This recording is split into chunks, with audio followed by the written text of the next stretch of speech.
1806, 1805. I don't know the year. The middle of one of these complicated financial transactions, the sheriff at Westmoreland County allows one of the men who he owes money to into Stratford Hall, where he ends up taking some of Lee's possessions.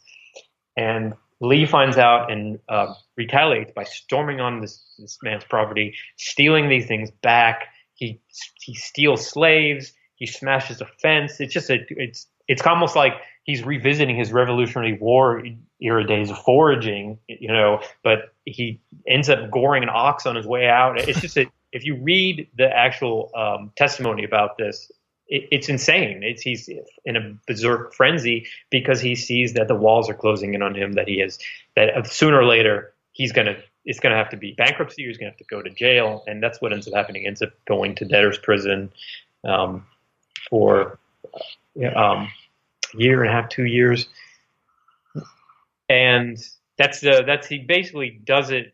Instead of declaring bankruptcy, he's able to salvage a couple items. He's now at this point thinking about his family. And Robert is born at this time. I should say Robert is a boy by this time, and he has with his second wife. First wife died, and he remarried Ann Carter, another daughter of one of Virginia's big families. But he's because of the debt, because of being constantly on the run and hiding and then being in prison. He's an absentee father, he's an absentee husband, and he spends his time in prison, actually. This is a remarkable story. He writes his memoirs, something that he had planned to do. He'd actually conceived it as a biography of Nathanael Greene, who he fought under in the southern states.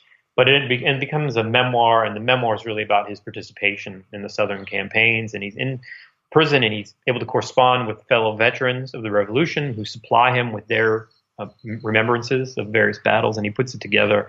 It's pretty amazing that he's at this low point in his life, this humiliating point. He's able to gather his intellectual strength and write this book, and it's really wonderful. The memoirs are still great to read. They're very colorful. They're full of wonderful little stories. But that's a triumph to me right there that he's able to do that.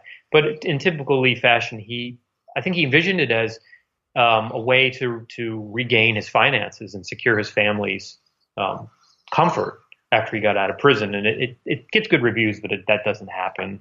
He doesn't end up making any money out of it. But once he gets out of prison, the family at this point can't, they lose Stratford Hall, the home on the Potomac in the Northern Neck. That's not technically true. What happens is his son, Henry Lee IV, now takes it over. The Lees, Henry Lee and his family moved to Alexandria, now Old Town. They bounce around a couple of homes there, and he's really kind of lost his health is bad. He still has this cloud hanging over him because he's been in prison, and no one wants to do business with him. He's described as the swindling Harry Lee, and he's just kind of there's just, this story about him. He would march up and down the streets of Alexandria, and there was a shopkeeper who he would play chess with occasionally, and he would badger him with all these stories about the Revolution. And the shopkeeper just got so tired of it that he, at some point, decided to just, if Henry Lee came by, tell him I'm not here. I don't want. So he still was respected. People still knew who he was and from the Revolution and his connection with Washington. But he's kind of becoming an old crank. And he can't serve in the War of 1812. He's not healthy enough. And then the beating in Baltimore happens, and it's too much. He's physically just a mess. There's eyewitnesses seeing him. A young girl has a recollection of seeing him in church in Alexandria. This scary man appears with his head covered in bandages and his nose split, and all the children are terrified of seeing him. It's just very sad. This old hero has now been transformed into a monster who scares little children, and he's showing up at parties, and people are shocked by this disfigured character. And then they learn it's the hero of the Revolution, who was one of Washington's confidants. So the finances are still bad. His health is terrible. He's really disappointed with what's happening in the country. He's totally against the War of 1812.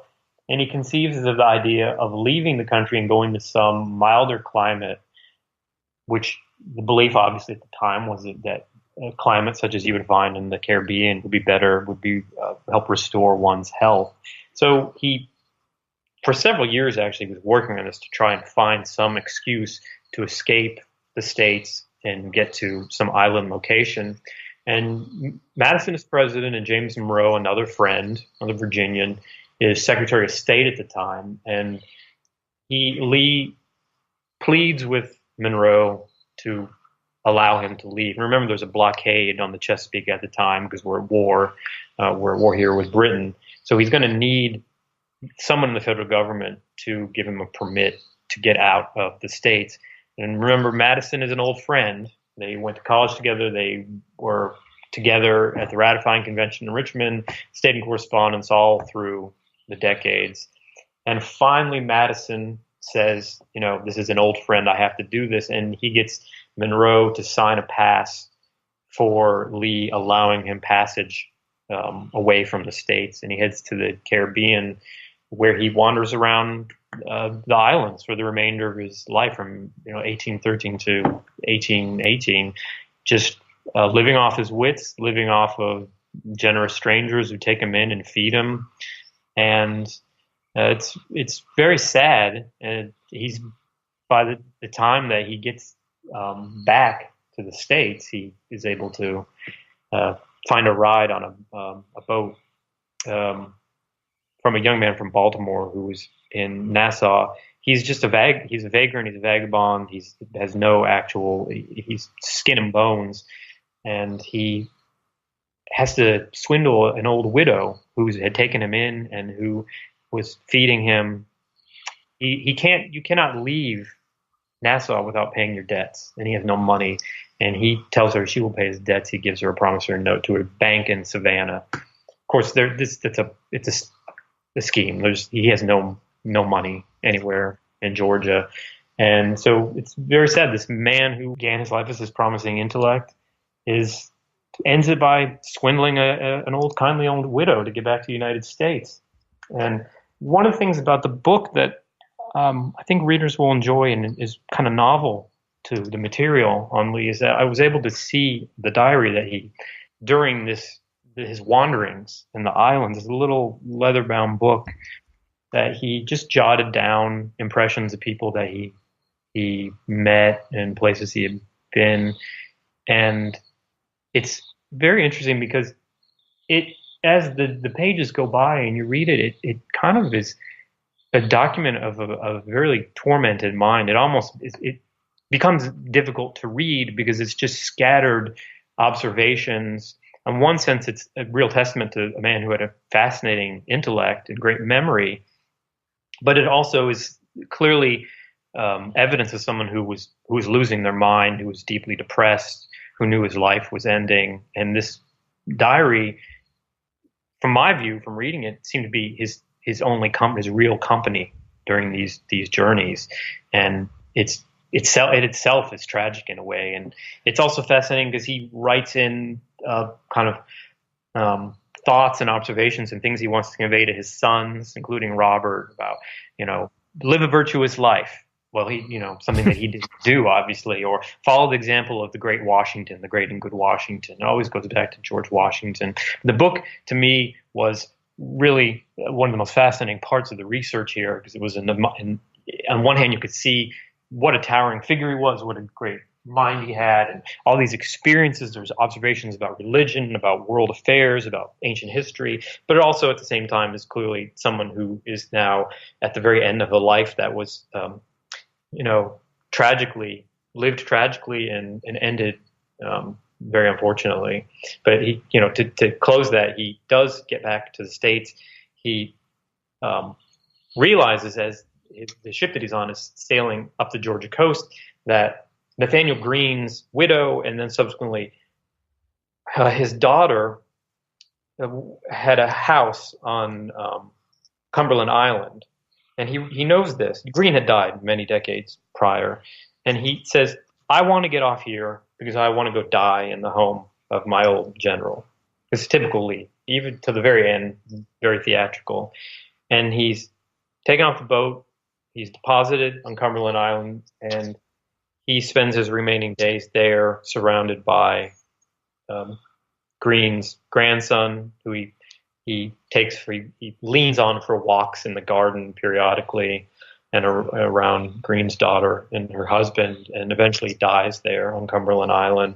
One of the great quotations is that a doctor comes to see him in his last days and suggests some type of medical procedure, and Lee says, doctor, even if Washington were here himself recommending this, I would say no. And it's time to die, basically. And he does die there, and he's buried there.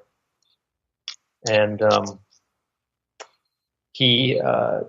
the Virginia legislature in the early 20th century finally allocates the funds and brings the body back where it is in Lexington now, on the campus of Washington Lee, resting beside his son. Hey everyone, Scott here. One more brief word from our sponsors.